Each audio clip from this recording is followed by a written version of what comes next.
Hi, I'm JB Jones, And I'm Bella Naiman. and we're the co-founders of NYC Jewelry Week. We are excited to welcome you to our 6th year New York City Jewelry Week 2023. Welcome to our virtual talks program. On our YouTube channel, you'll get to enjoy incredible content that we've put together for you with the theme of iconography, looking at the past, present, and future of jewelry. You can see the full schedule on our website at nycjewelryweek.com, and we invite you to explore all the programs there. Thanks for coming. Thank you.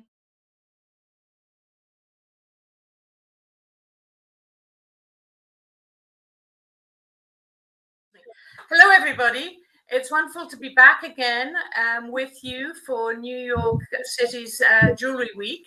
And we have a wonderful new jewelry designer who many of you may not know from France called Alix Dumas for her company MAD.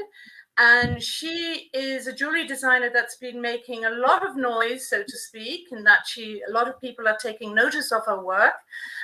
She's somebody who has won various different prizes in the past, including her most recent, which is the Couture Grand Prix or Grand Prize in June 2023.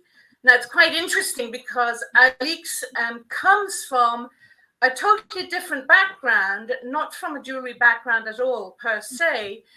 She studied for her master's degree in European and international management.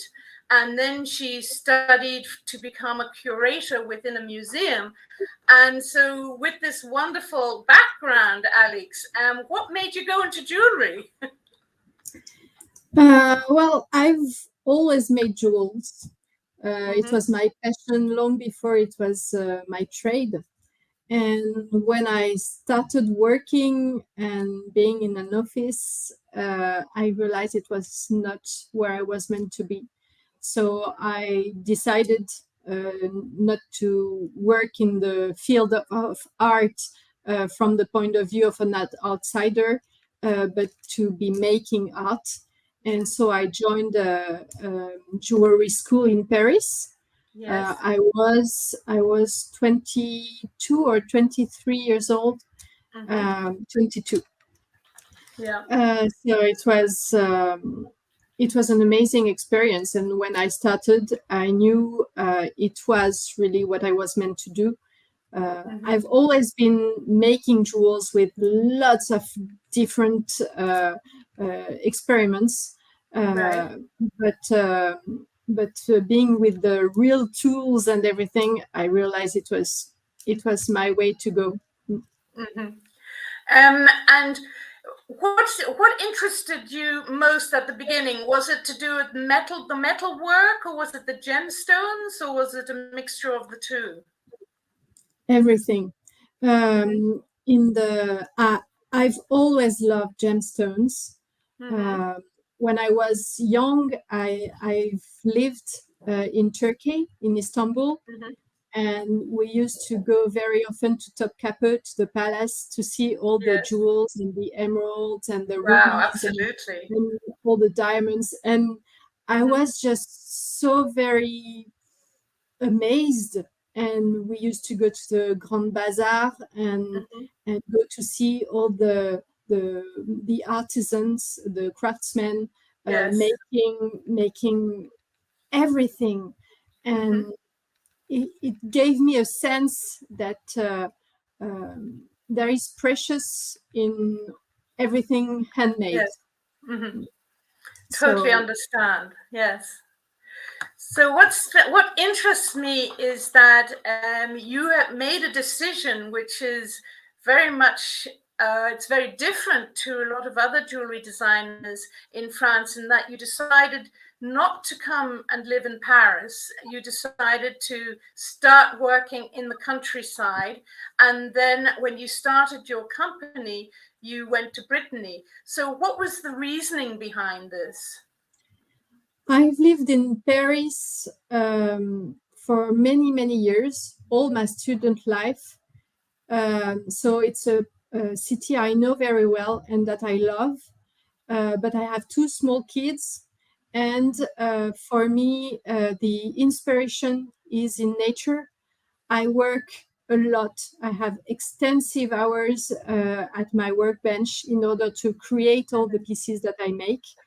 And for me to be able, when I go out, to go to the sea, to go into the woods, to see moss and waves, for me, it's the most important thing, I think. I go to Paris every week to meet with my clients, with my setter. So I don't miss the city. I can go to the exhibitions I wish to go to, but my scenery for my inspiration, it's not in the city. Mm-hmm. No, it's fascinating because you started your company in 2020, which is right in the middle of COVID.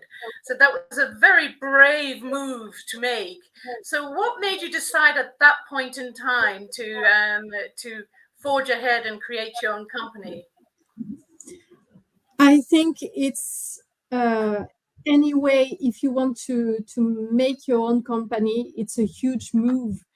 So yes, the context was quite hard, and it was difficult to see where we were heading, as all the fairs were closed. We couldn't meet with people, so it was difficult to see where we were going.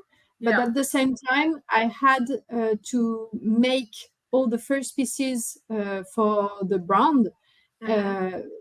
And from June to December, we had a lockdown in France. But in fact, I was just in my workshop working a lot in order to prepare all the first jewels. And then slowly the world opened again. So yes, it's exciting. So what was, I mean, I know this is probably a very basic question for you, but what was your first jewel that you made then? My first jewel. When I started the jewelry school, I started to have back pains.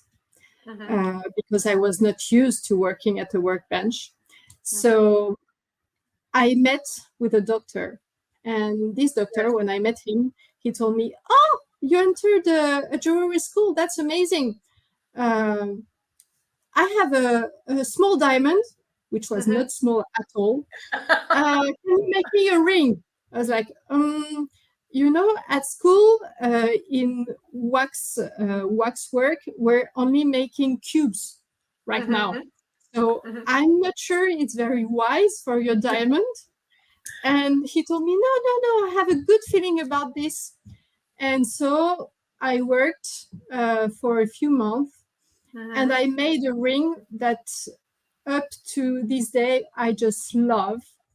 It's very, very contemporary and very smooth. And it's beautiful. I don't have the picture with me, but you can find it on my Instagram. Oh, and wonderful! It's a beautiful piece. That's great. Now, now that you live in the countryside, what fascinates me is your poinçon.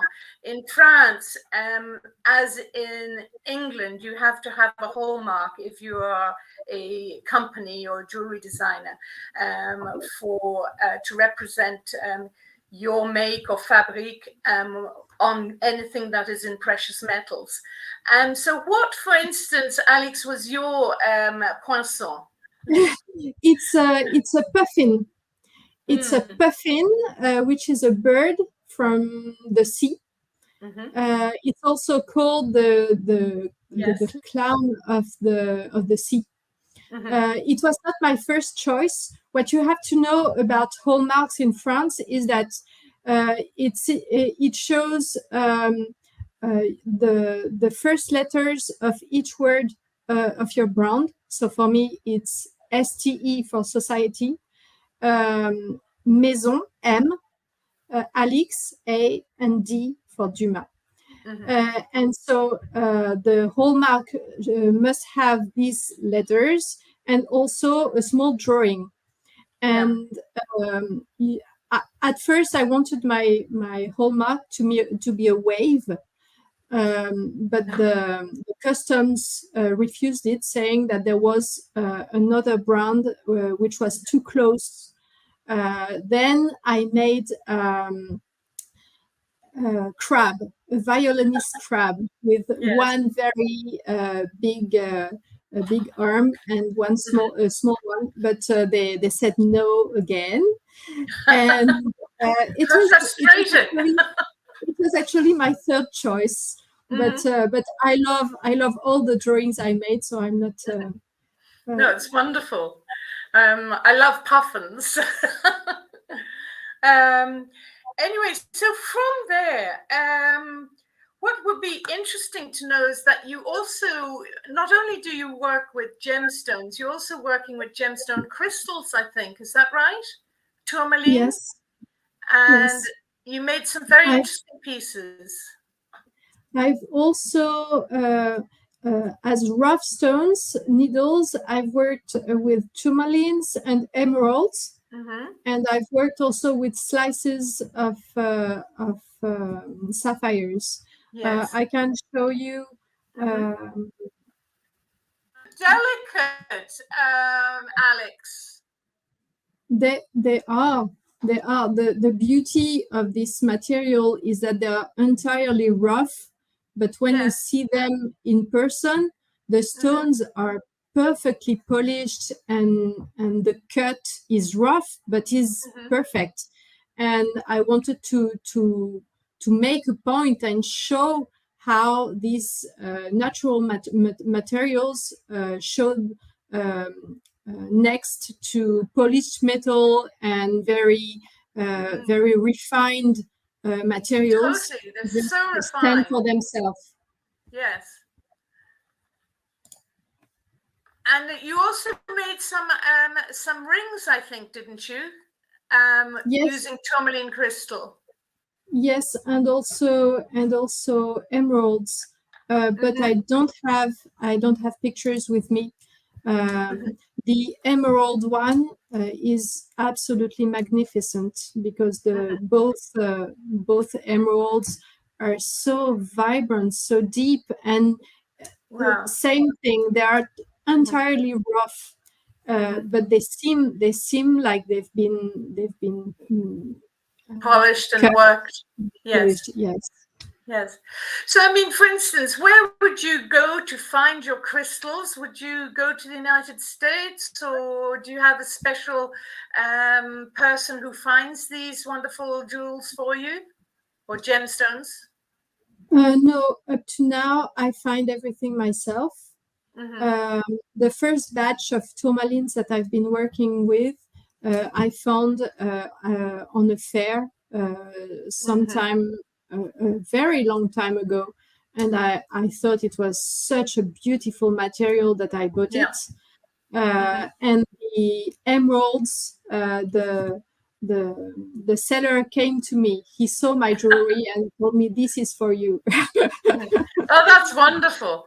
It's wonderful when somebody actually understands your jewelry and then is able to help you along your own path, you know. It's fabulous. Usually when people tell me that, I'm like, yeah, show me. But this time I was like, oh, yes. Yes. Just going back to that wonderful piece that you made for Couture this year. It's a big piece, a big brooch in titanium. I was wondering if you could tell me how you approach titanium when you work with it, because it's such a difficult metal to master.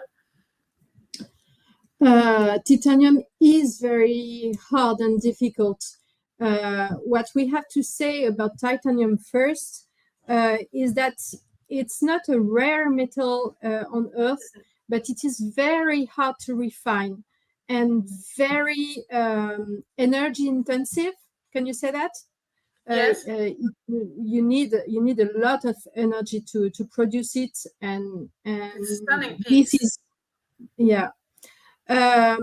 the titanium is used in jewelry, high jewelry and jewelry, especially because it's very light, and for the colors that it can take through anodization. And well, in jewelry, you have to know that it's very, very hard to work in any way possible. I mean, it's hard to sew, it's hard to solder, it's hard to polish. We can't melt it. It's very, very difficult to work with, and even to color it, it's a very, very very precise, isn't it? And precise process, which is not easy, really not easy to conquer. I can show you a piece that I've finished just now. It's a pair of earrings. Oh goodness! And we've been anodizing it for a day and a half. Yes, it's been such hard work, because each time you think you have the process and that you are perfect, and in the end there is always something that comes up. Yes. So it's very tricky. On the brooch that you showed, I thought it really was very interesting to show the titanium for the density of colors that it can give, a shine. What's beautiful with at least the colors that I've put on this brooch is that if you look at it from different sides and points of view, you'll have different shades. And this you can only achieve with titanium. And when I use it, I tend to try to use it really for its color. So, c'est des aplats de couleurs. I work them like a painter. Like a wash. Exactly. So I don't tend to put stones on it, because I think it stands for itself. But it dialogues with all the pattern that is next to it, with all the stones and the pattern in metal, in metal lace. And I think all these different textures just work together to create a very strong energy. And that's what I was looking for in this piece. No, it's very interested, because it looks as if, the central petals, they're matte in color. It's a fascinating color already. And then I love the way that you're using this lace work within the titanium to create a really sort of open work as well. It's really beautiful. And again, it's with them. If I'm correct, it's with pink sapphires and diamonds. It's mostly spinels. Yes. Okay. Sorry. Diamond, and a few sapphires too. Yeah. But the most part of the stones are spinels. And for this kind of work, I like to work with mostly one material, so that the shine on the piece is very regular. Uniform. Yes, exactly. It looks I love the way that you've actually placed tiny little diamonds on the edge there. It really helps bring out the rest of the design. It's very, very clever. Well, in this piece, you really see how I work, because you have all these paved areas where the metal really disappears between the stones. You really only have the color coming out, but then you have those places with only metal and these metal lace with patterns that I create. and there the metal is there, and it is the star. Yes. The color and the stones just come adorning it, but it is present for its own beauty. Yes. It looks actually, that's almost part of your DNA, isn't it? Because quite a few of your pieces use this open work lace style effect when you're using titanium. It's a work I've been developing. It is quite difficult because I work this lace I make in silver.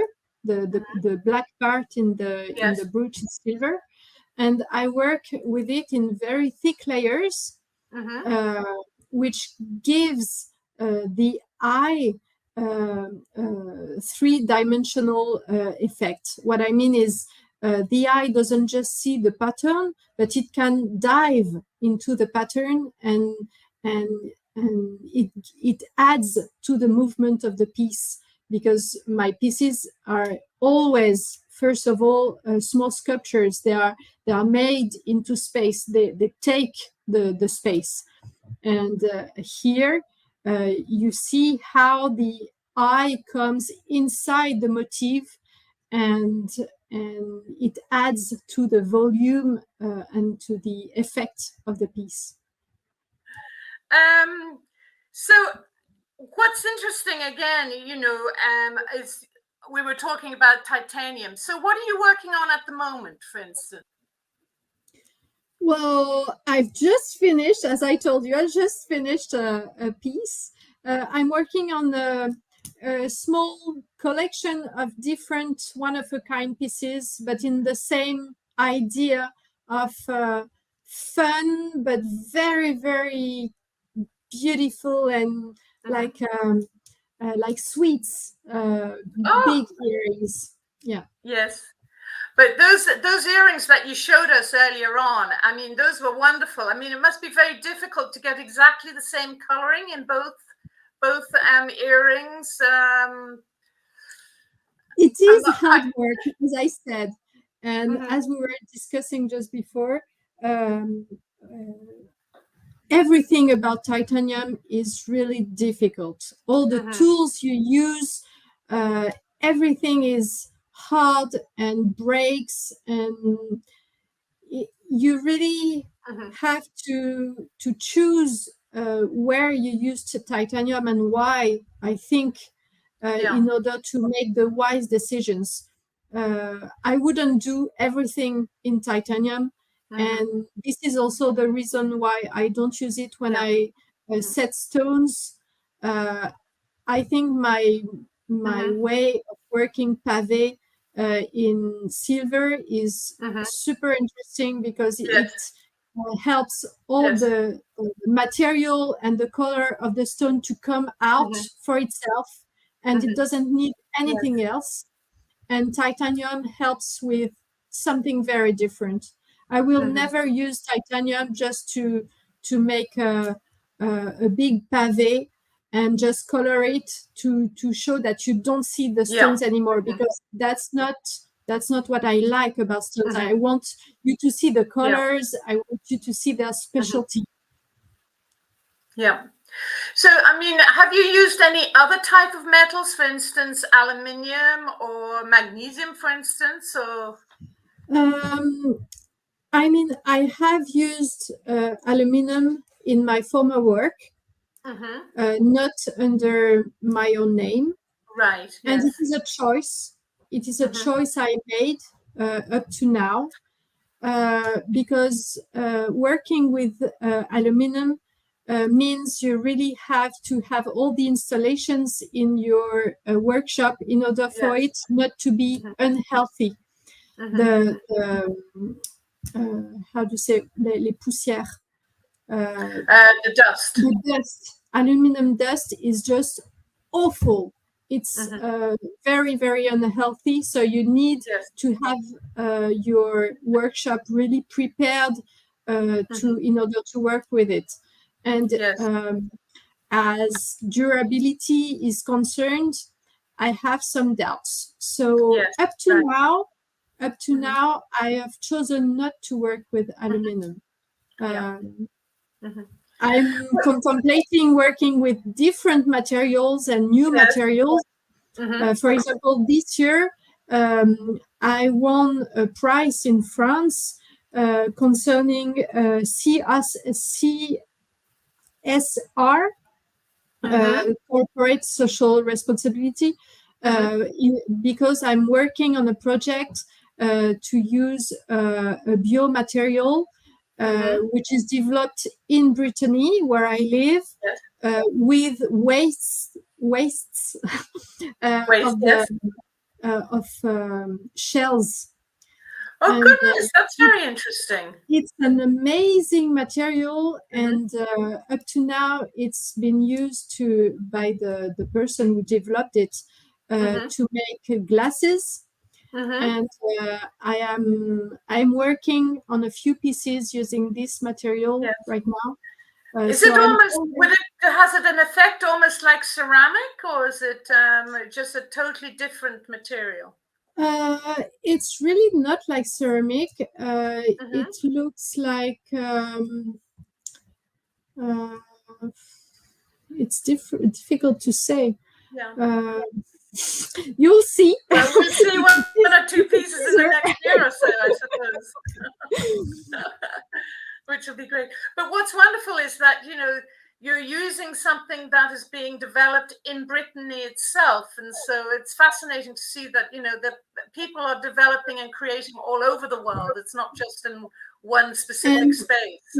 What's amazing with this material is that I will be able to say, well, this pair of earrings was made with a batch of this material, which comes from shells from this part of Brittany.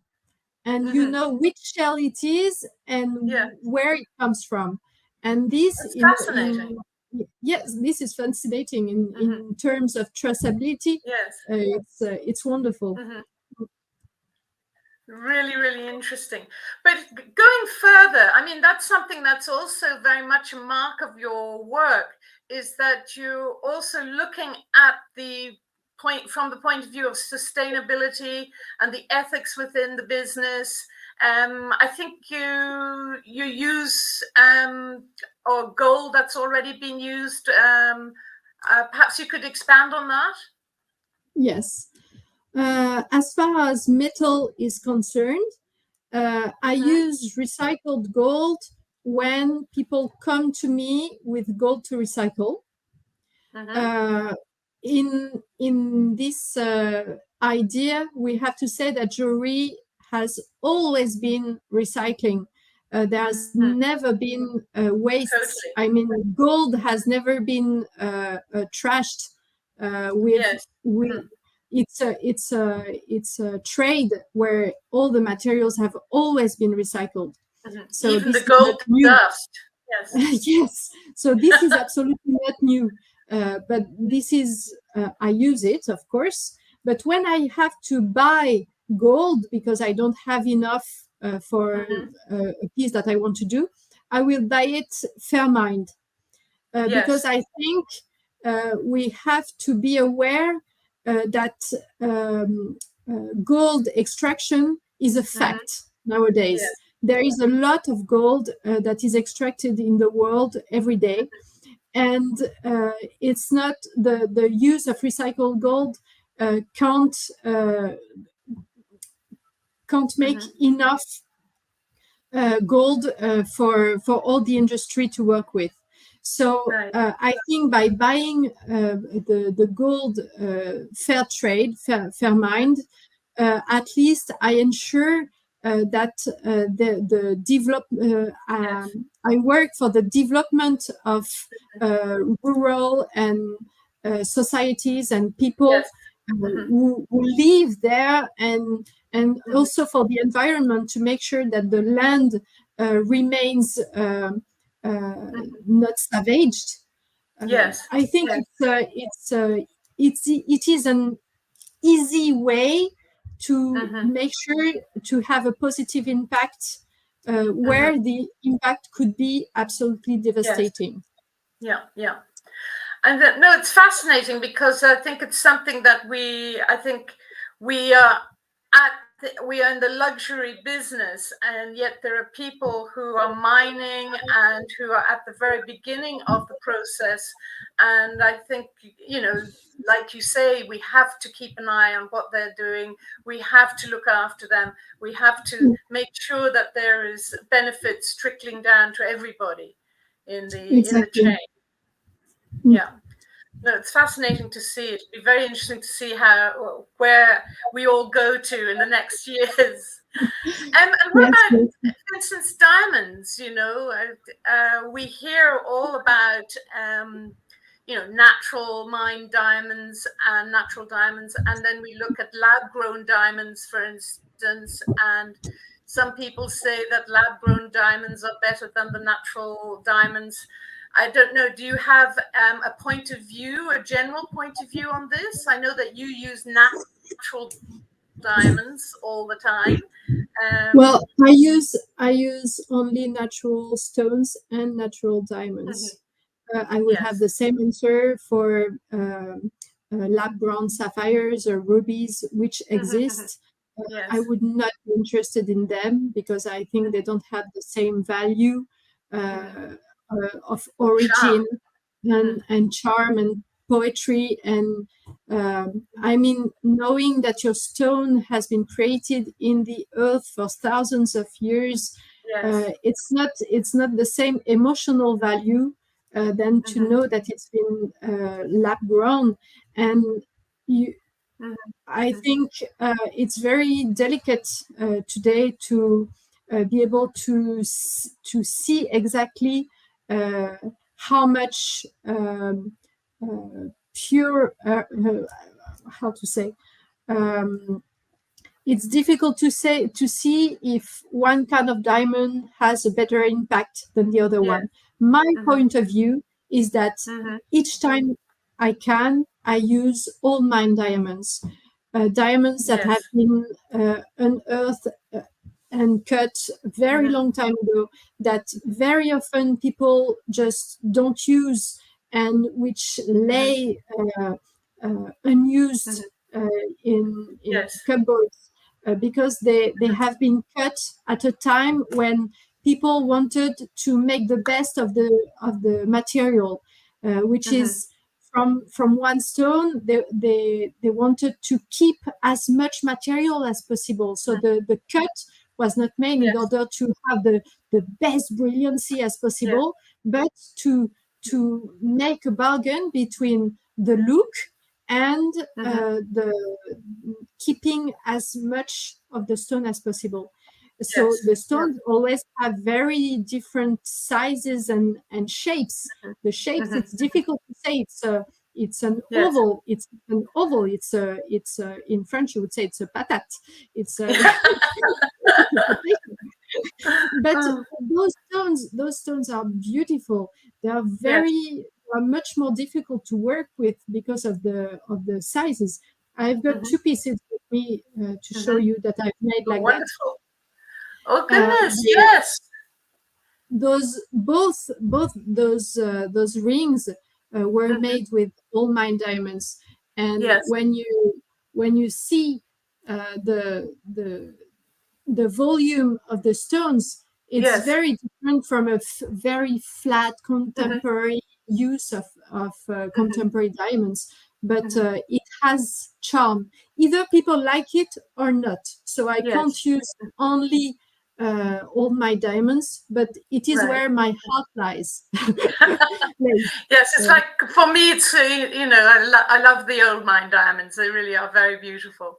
And briolets, I do love briolets. Oh yes. Well, this has been fascinating. I mean, you seem to have two different threads in your jewelry creativity. You've got very much the Art Deco geometric lines for one type of jewelry, and then you've got this wonderful natural side, which is the floral side. I wonder whether, have I missed a certain type of jewelry that you think that you do as well, or that you are as inspired by the curvaceous lines, or I'm not quite sure what you might describe it as? You know, when I make a jewel and when I have an idea, I don't think, oh, I'm going to do an Art Deco style piece. Mm-hmm. I have an idea. It is born from so many things that I have seen and recognized and internalized. Yes. And then when I have an idea, I don't tend to just wonder which are my inspirations and why I chose to do it like that. It just happens to be that way. Yes. And I think all my work, in all my work, you can see a thread linking them together through the work of metal lace, through the work of color in gemstones, through a lot of tiny details which are definitions of my work. But I don't want just to have an idea and say, oh no, this doesn't look like what I've already done, so I won't do it because people won't recognize it. No, if I have an idea and I have a feeling that I have to do it, I'll do it. Yes. No, it's very, that's fascinating, because sometimes it's very difficult to create and in such a way that there is a thread that's going through each piece. But for instance, I mean, would you start by doodling, or would you start by creating the model itself, or does it all start with the gemstone or the crystal? That depends. If I have collected the gemstone and want to work with it, I will obviously start with the gemstone. And as far as starting on a piece, I usually start like a sculpture. If I use drawing, it's really to give me some informations. Right. But to define exactly the volume, how it will come on the body, and how the line will go and everything, I do it in the material. Right. I usually use a paste, plastiline. I don't know how you say that in English. Plasticine. The type of plasticine. Yeah. So this is a very quick and easy way to find your volume and to find some lines, and it is also a very different technique from the one I will use later when I will